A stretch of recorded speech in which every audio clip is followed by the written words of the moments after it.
Saludos y bienvenidos a Mangas Verdes. Se acabaron las vacaciones. Ya sé yo que estabais todos felices, contentos, tomando cervezas en el chiringuito antes de remojaros en la playa y luego meteros la paella esa entre pecho. Bueno, quiero decir que estabais muy ocupados dedicando vuestro tiempo libre a importantes actividades de crecimiento personal. Sí, ya lo sé, pero es que se acabaron las vacaciones y aquí está de vuelta vuestro programa favorito de medio ambiente y naturaleza, dispuesto a acompañaros una temporada más en este Mangas Verdes que está, como siempre, en marcha gracias a Cygnus, reciclando neumáticos en pantallas acústicas, suelos de seguridad, parques infantiles, balsas de almacenamiento, mezclas bituminosas y muchos más usos. Descúbrelos en cygnus.es. Hoy arrancamos este programa con la realización técnica de Esteban Novillo y en nombre de la redacción nos saluda Pedro Palomay.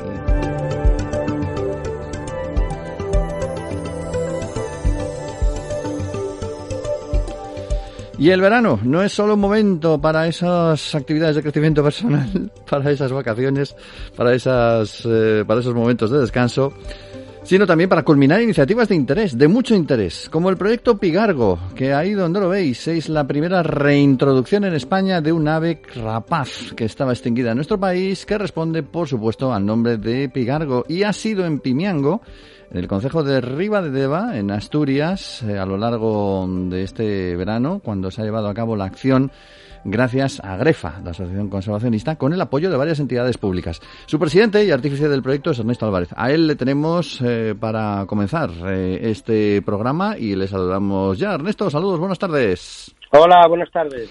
Bueno, en total creo que han sido 9 los ejemplares de pigargos que se están reintroduciendo en Pimiango, si no lo tengo mal apuntado. ¿Cómo se están adaptando? Porque esto supongo que requiere su tiempo. Sí, bueno, en principio son 9 en Pimiango ahora mismo, lo que es el hacking, en la instalación de crianza campestre, que es el método que se utiliza para reintroducir este tipo de rapaces. Hay 7 ejemplares, porque hay 2 que han tenido que quedarse en tratamiento. Hay uno que tiene un problema por un traumatismo que no terminamos de ver cómo recuperarlo, y otro que tiene una afección que posiblemente ya viniera con ella, ¿no? Una afección, pues un hongo, el Aspergillus, que bueno, pues estamos tratando, y aunque es un hongo bastante fastidiado, pues esperamos que pueda recuperarse en los próximos días. Pero sí, en este momento hay 7 ejemplares adaptándose a la zona, al sistema este de crianza campestre, y en este momento ya vuelan todos. Estamos también ahora un poco transformando o empezando a transformar una serie de elementos negativos, de elementos que pueden condicionar la liberación, como son algunos tendidos eléctricos, algunos apoyos eléctricos donde cuelga el tendido, peligrosos, que bueno, pues no son de peligro máximo, pero es un ave de un tamaño importante que bueno, puede terminar electrocutándose donde no se electrocutan otras aves de presa más normales de la zona, ¿no? Por el tamaño, ¿no? Por el tamaño, exactamente. Es un tamaño importante. Es como un águila real, incluso un poco más grande, y son ejemplares, ya digo, de gran tamaño. Quizás sea el águila quizás más grande de Europa, ¿no? Es una ave muy bonita, además. El ave de presa, el ave rapaz, porque los buitres son más grandes, pero bueno, son un poco más pequeños que un buitre negro, que realmente ese sí que es el ave más grande de Europa, y bueno, pues un poco más, pero como ave de presa quizás es la más grande, y sin quizás, porque la más grande hasta ahora considerada en España era el águila real, y al ser más grande que un águila real, poco más, pero lo es, pues bueno, las hembras de hecho superan las hembras en las aves de presa, las aves rapaces, son más grandes que los machos, y en este caso la hembra de pigargo es más grande que la hembra de águila real. ¿Este ave se había extinguido en España por algún motivo en especial? ¿O?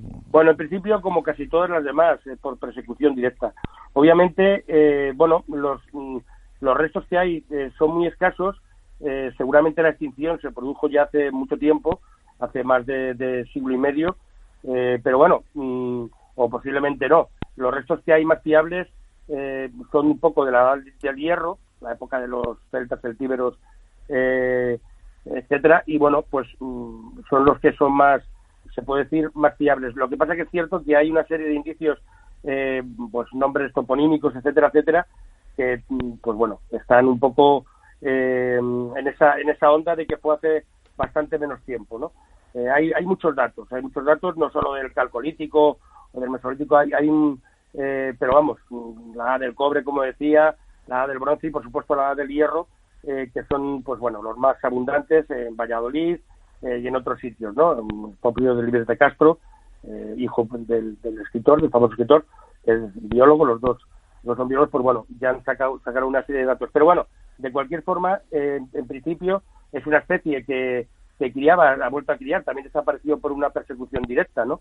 Un animal que quizás sea fácil de matar, son un tanto escandalosos y luego son fáciles de localizar, a diferencia de otros muchos, y esto en casi todas las áreas de distribución, incluida Noruega, donde está ahora la mayor población, sufrió una regresión tremenda, ¿no? En Escocia llegó a desaparecer por completo porque se mataban cientos cuando ya, pues bueno, con el uso del veneno, el uso de las armas de fuego, etcétera, etcétera, era muy fácil, tienen un margen de huida relativamente pequeño, son demasiado confiadas y bueno, pues ya se sabe cómo se las gasta nuestra especie, que es capaz de exterminar, como lo ha hecho ya con miles de otras especies, en poco tiempo, cuando hay intereses o cuando no los hay. Nuestra especie extermina a veces por capricho o por creencias absolutamente ilusorias, pues bueno, otras muchas especies, como sabemos todos, ¿no?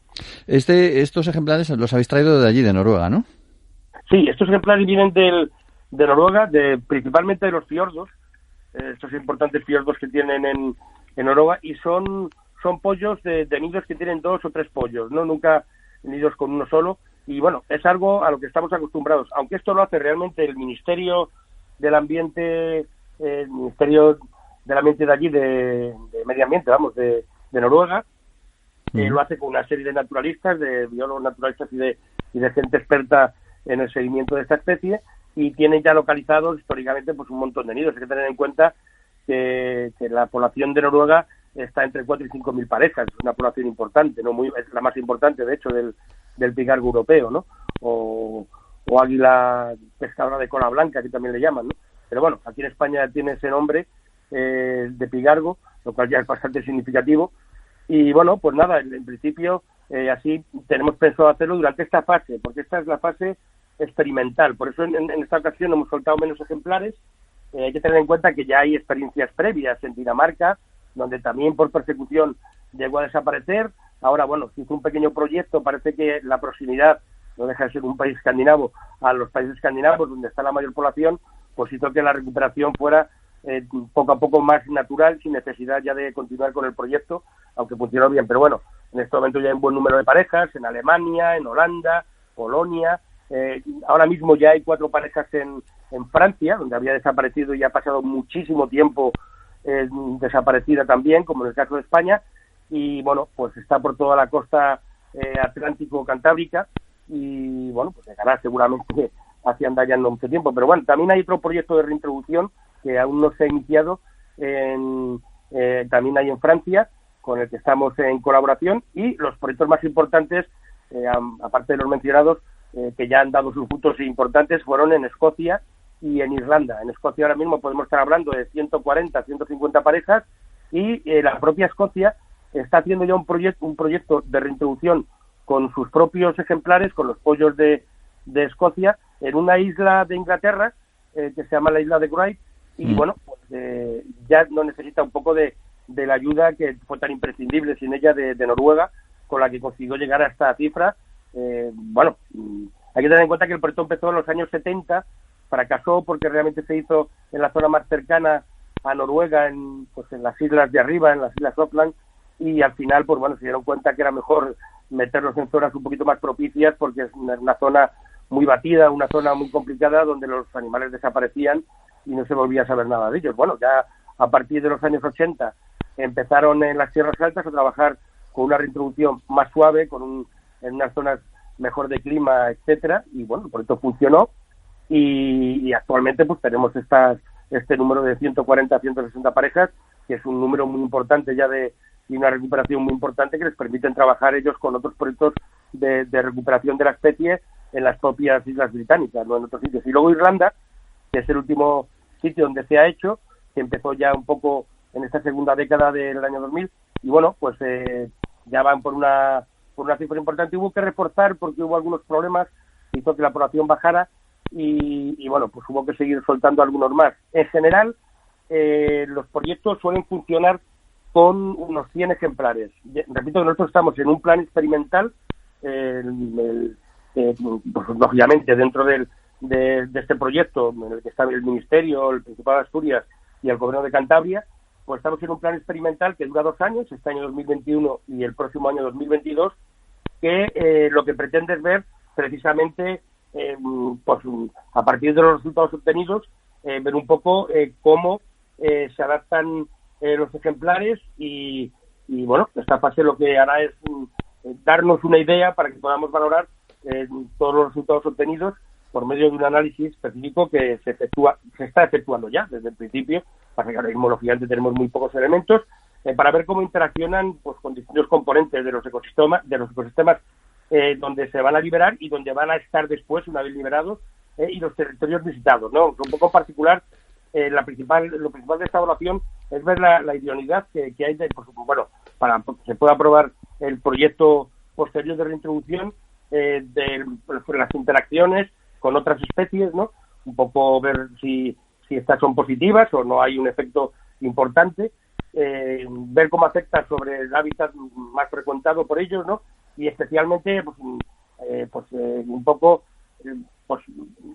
el efecto que tiene sobre aquellas especies más desfavorables en cuanto a conservación, ¿no? Se valoran también muchas otras cuestiones, ¿no? Sí. Como el aprovechamiento agrario, pesquero, etcétera, ¿no? A través también de análisis sobre la dieta de los individuos liberados, ¿no? Sí. Y así, bueno, de esta forma podemos conocer si presenta alguna afección importante, porque todas las especies lleven mucho tiempo o poca, o hayan desaparecido, están que reintroducir, siempre tienen un efecto sobre el medio en el que están, porque si no, no habría, obviamente, ¿no?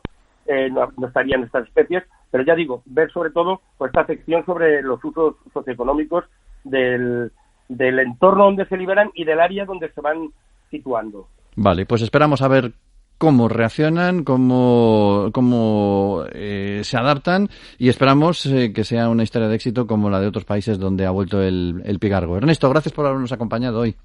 Gracias a vosotros y bueno, pues para lo que queráis ya sabéis dónde estamos.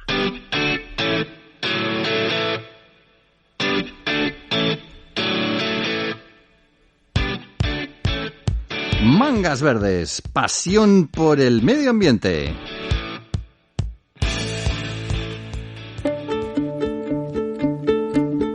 Bienvenidos a Planeta Bosque, un espacio destinado a conocer especies de árboles de todo el mundo. Planeta Bosque apoya Life Terra, una fundación que cuenta con entidades de 8 países en un proyecto del programa LIFE de la Comisión Europea para plantar 500 millones de árboles de aquí al año 2025. Volvemos a la ciudad, así que qué mejor árbol para hablar de él en esta nueva entrega de Planeta Bosque que el conocido como plátano de sombra, tan utilizado en calles, parques y paseos de la ornamentación urbana. Y eso que la familia de la que procede, la de las platanáceas, apareció nada menos que hace 100 millones de años, allá por el Cretácico, según dicen los que saben. En el caso de España, hemos encontrado restos de los ancestros de los actuales plátanos de sombra en lugares como el yacimiento arqueológico valenciano de Les Mayadetes, que data de hace unos 13.000 años. En la actualidad se conoce apenas un puñado de especies diferentes de plátano, pero todas tienen como elemento más característico su corteza o ritidoma, que se desprende en placas y deja al descubierto al caer la parte más viva del tronco. Además de para dar sombra en la ciudad, estos árboles se cultivan por su madera, útil para construir desde mondadientes hasta traviesas para líneas ferroviarias. ¿Y por qué el plátano de sombra se llama así, aparte de por dar sombra? Bueno, según los filólogos, su nombre deriva del griego platis, que significa ancho, por sus grandes hojas planas que se mantienen tensas mucho tiempo, incluso después de caer al suelo. Hay quien dice que la madera empleada en la construcción del caballo de Troya procedía precisamente de este árbol. Y esto es leyenda, pero lo que parece que es real es que Hipócrates, el conocido padre de la medicina moderna, enseñaba a sus discípulos a los pies de un gran ejemplar de esta especie. Allí redactó, o al menos dio a conocer, su famoso juramento ético, el hipocrático, claro. Este ejemplar se supone que es el mismo que aún se tiene en pie 2.500 años después en su isla natal, en Kos, en el mar Egeo. No sé qué tenían los griegos con el plátano, pero bueno, se dice que también fue a la sombra sombra de uno de estos árboles donde Zeus, transformado en toro, montó a Europa, de la que se había enamorado. De esta unión nacería Minos, el rey de Nosos, fundador de la cultura minoica, y como recompensa por haberles dado sombra mientras consumaban, Zeus concedió al plátano el don de que su follaje permaneciera verde todo el año. Griegos y romanos expandieron los plátanos por todas partes y, según una leyenda, el propio Julio César plantó un ejemplar en Córdoba.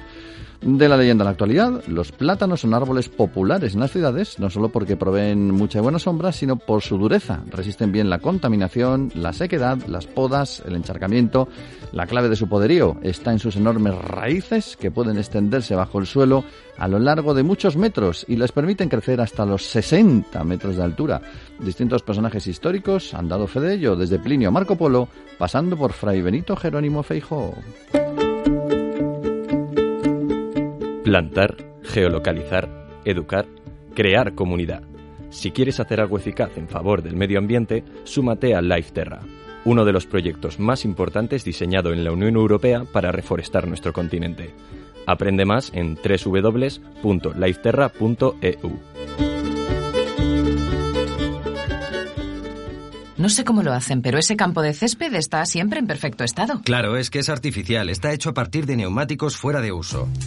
Cygnus gestiona su reciclado para convertirlos en campos de césped más cómodos y seguros. Cygnus, dando valor al neumático fuera de uso. Síguenos en redes sociales. Pues estamos en septiembre, mes del vino donde los haya, y queremos hablar de vino, pero de un vino especial, porque es ecológico y tiene alma.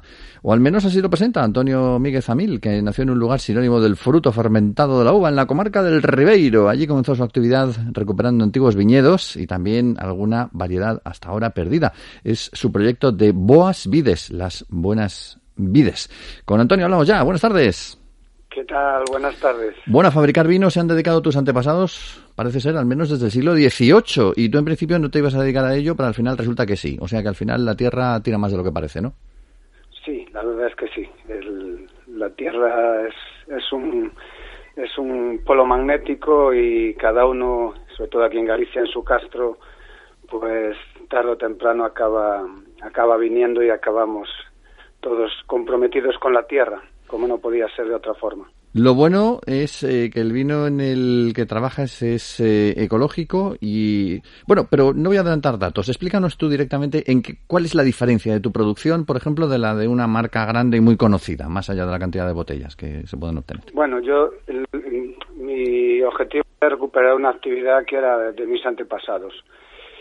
Y luego recuperar esas variedades autóctonas de las que, bueno, tenemos constancia documental y también memoria oral por parte de la gente más mayor, de mis abuelos y de los paisanos de mi aldea.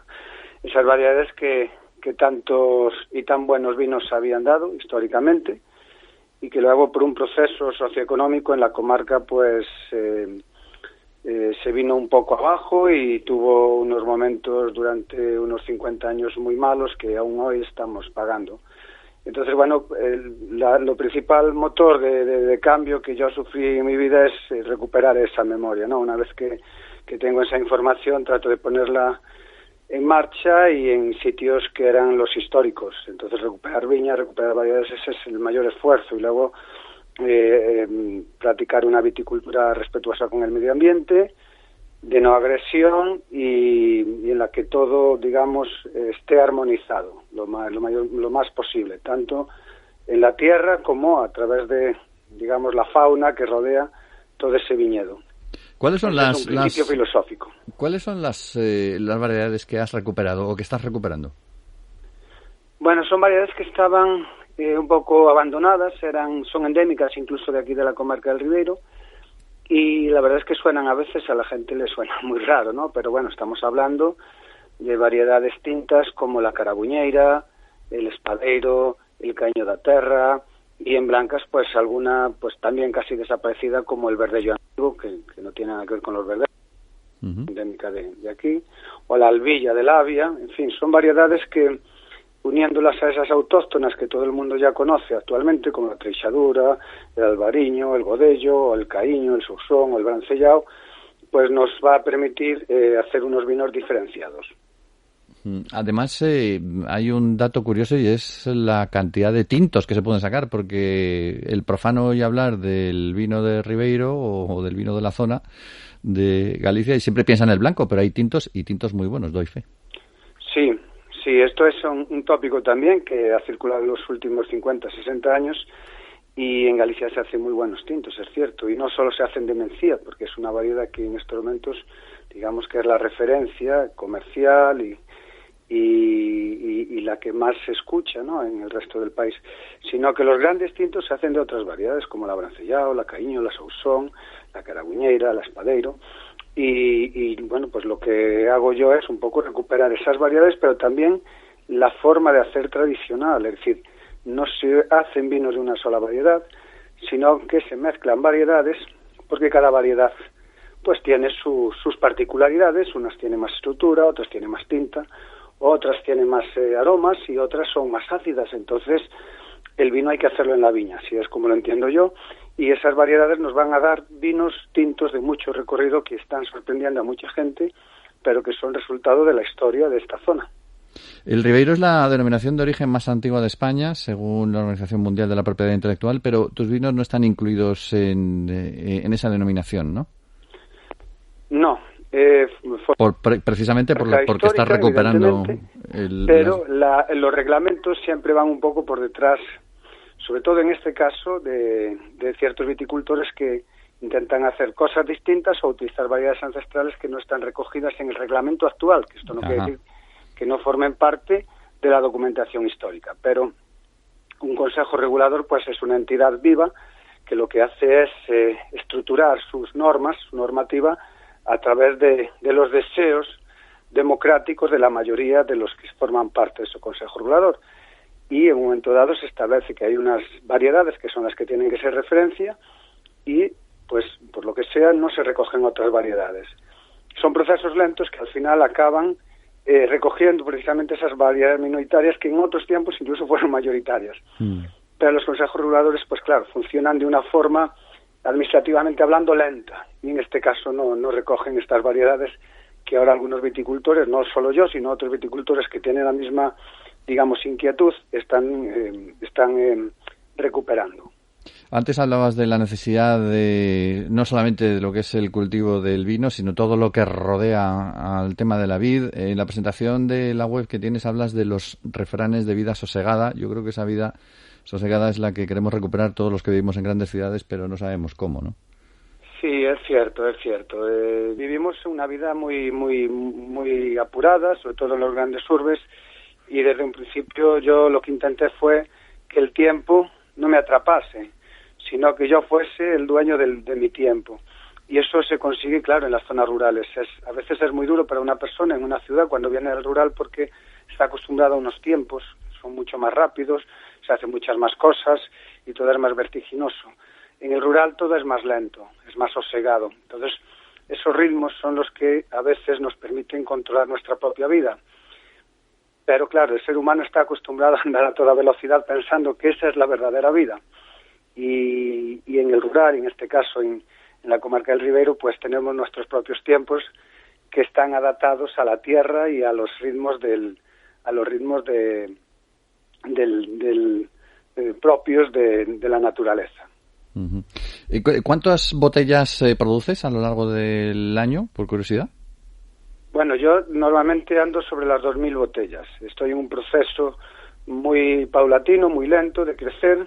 Sigo un poco el ejemplo y la práctica de otros viticultores. Históricamente la gente pues no salía al mercado con mucha producción, porque claro, el mercado primero es un mercado donde hay muchísimas referencias y al darte a conocer pues es una cuestión que tiempo y dinero. Entonces, bueno, pues yo voy un poco siguiendo un ritmo que yo puedo ir controlando y subiendo poco a poco. Entonces, actualmente estoy en 2.000 botellas, pero mis viñas tienen una producción de sobre 6.000, 7.000 kilos, con lo cual el resto de uva pues tengo que venderla muchas veces, pero mi deseo es llegar a un tope de 5.000 botellas, es decir, con vinos siempre muy diferenciados, basados en variedades que recuperen sobre todo una agricultura muy respetuosa con el medio ambiente. No tengo ningún tipo de problemas porque están en zonas históricas donde las enfermedades criptogámicas pues son, digamos, tienen menos intensidad, pues son zonas muy bien ventiladas, muy bien aireadas, muy bien soleadas,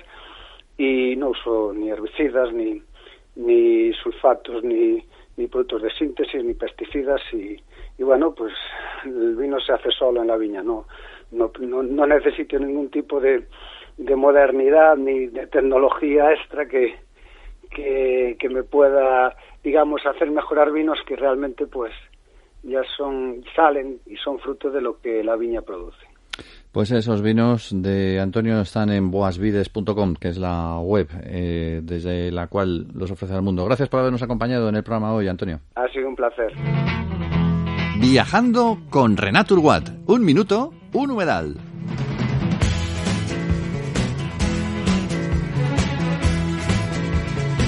Hoy usamos uno de los mayores tópicos de la historia de la información verde porque en nuestro recorrido por los humedales españoles nos toca visitar la joya de la corona. Ahí os he soltado el tópico, haced lo que queráis con él. La joya de la corona es el Parque Nacional y Natural de Doñana, claro. Una maravilla que se desparrama sobre todo por tierras de Huelva a lo largo de 11 municipios, pero también parte en Sevilla y Cádiz.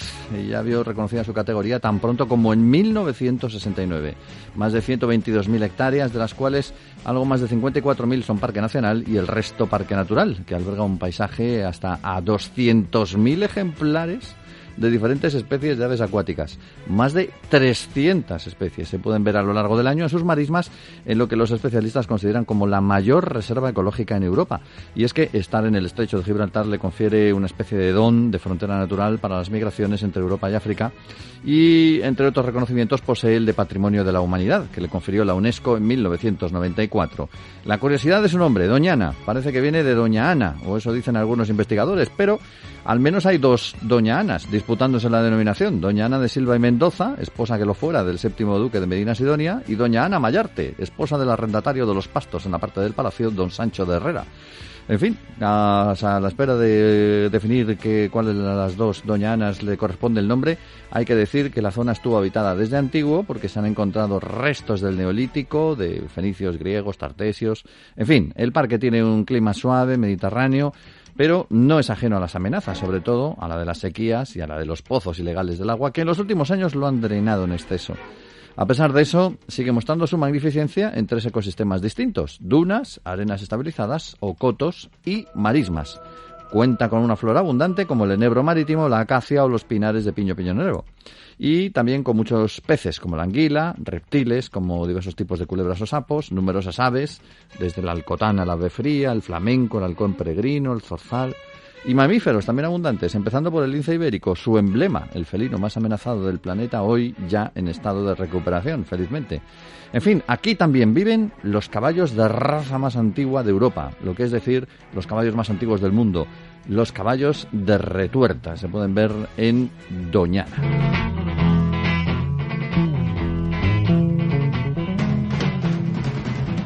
Life Renat Urguat es un proyecto europeo destinado a mejorar la calidad ambiental de las aguas mediante el uso conjunto de humedales artificiales y fangos deshidratados procedentes de potabilizadoras de aguas, coordinado por la Universidad Politécnica de Valencia con socios españoles y portugueses.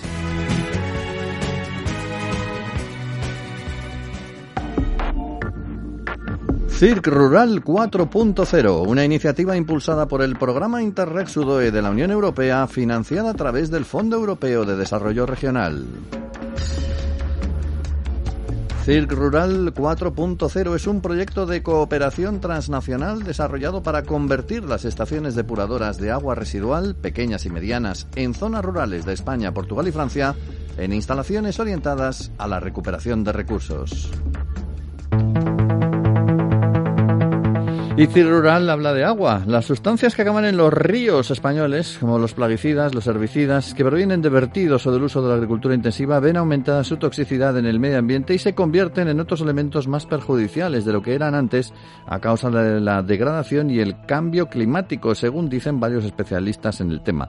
En los vegetales que se venden todo el año en los supermercados se encuentra una cantidad de productos tóxicos, algunos de ellos que son prohibidos, que acaban en el medio ambiente. Entre un 70 y un 80% de los herbicidas no se adhiere al vegetal al que se pretende proteger y por ende termina liberado en el ecosistema y afecta al medio acuático. Eso dice al menos el portavoz de Ecologistas en Acción, Koldo Hernández. El portavoz ha mencionado que la problemática del Mar Menor, que ya sabemos todo lo que ha pasado este verano, otra vez con el Mar Menor, se relaciona precisamente con el uso de fertilizantes. Y probablemente todo esto nos está diciendo que la agricultura industrial, altamente dependiente del uso de productos químicos, tiene efectos contrarios precisamente al medio ambiente. El plaguicida más vendido en España y a nivel mundial actualmente es el glifosato, un herbicida sistémico que se absorbe por las raíces de las plantas y que se encuentra en todos los tejidos del vegetal. Una sustancia que no discrimina, que ataca a todo tipo de vegetales, según ha asegurado Hernández. Un producto que acaba en los ríos simplemente por un uso masivo. En cifras que contabiliza que en 2019 en España se vendían aproximadamente 11 millones de litros de glifosato, lo que supone una elevada probabilidad de que se disperse y acabe contaminando el medio acuático y en general toda la vida. Circ Rural 4.0 es una iniciativa impulsada por el programa Interreg Sudoe de la Unión Europea, financiada a través del Fondo Europeo de Desarrollo Regional. Circ Rural 4.0 propone una transformación radical del tratamiento del agua residual en zonas rurales acorde con una nueva concepción de la depuración, fundamentada en el uso eficiente de recursos.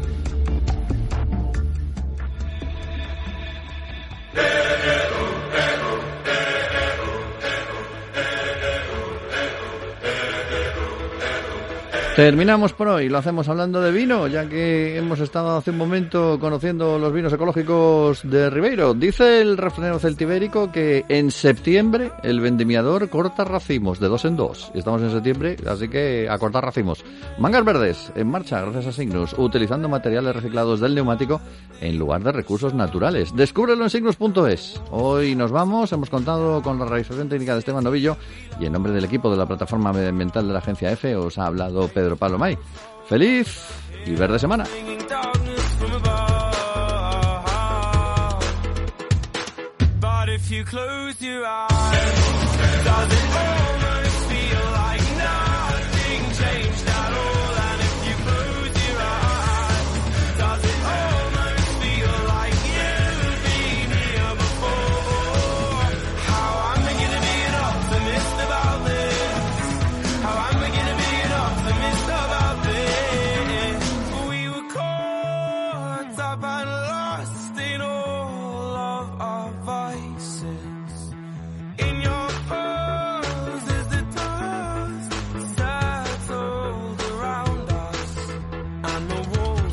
Tumbling down in the city that we love. Great clouds roll over the hills, bringing darkness from above. But if you close your eyes, does it almost feel like nothing changed at all? And if you close your eyes, does it almost feel like you've been here before?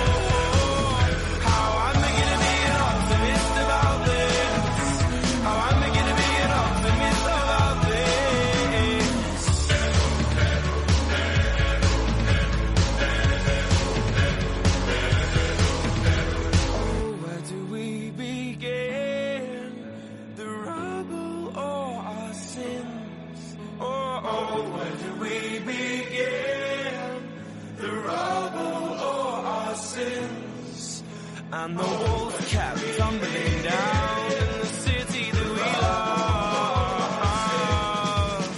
Great clouds roll over the hills, bringing darkness from above. But if you close your eyes,